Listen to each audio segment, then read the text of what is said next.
আমরা সাধারণ জনগণ এই দেশবাসী কার উপরে ভরসা করব, কাদের উপর ভরসা করব? কোথায় গেলে নিরাপদ থাকতে পারবো, কোথায় গেলে নিরাপত্তা পাবো? এই স্বাধীনতার পরের থেকে এই পর্যন্ত যতগুলো দল সরকার গঠন করলো, সব দলের বিরুদ্ধে কিছু না কিছু দুর্নীতি ছাড়া এই দেশে আর কোনো উপায় নাই। ছাত্র সংগঠন দেশটা আবার প্যাসিফিক সরকারের হাত থেকে নতুন করে উদ্ধার করল।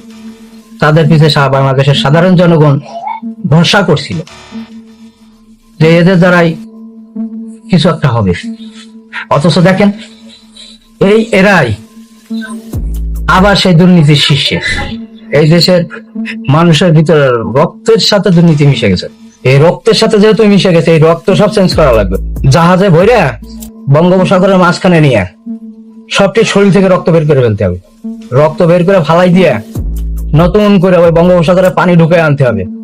তা আনার পরে তখন যদি এই রক্ত চেঞ্জ হয়, তাছাড়া আমার মনে হয় না যে রক্ত চেঞ্জ হবে।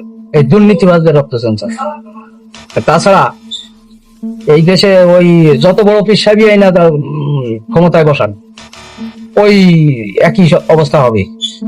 এনসিপি এরাও সেই দুর্নীতির সাথে জড়িত। এখন দেখা যাচ্ছে পদে পদে তারা দুর্নীতি করতেছে। কারোর ভরসা করার মতো কোনো জায়গা নাই। সাধারণ একটা নাগরিক সেই হিসাবে কথাটা বললাম।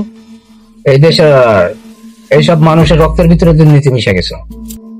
এই রক্তটা চেঞ্জ করতে গেলে পথ ওই একটাই খোলা আছে, নিয়ে বঙ্গোপসাগরের মাঝখানে ফেলাইয়া সবটি রক্ত একবারে সিরিঞ্জ দিয়ে টাইনা বের করে ফেলা দিতে হবে, দিয়ে ওই বঙ্গোপসাগরে পানি ঢুকাই দিতে হবে।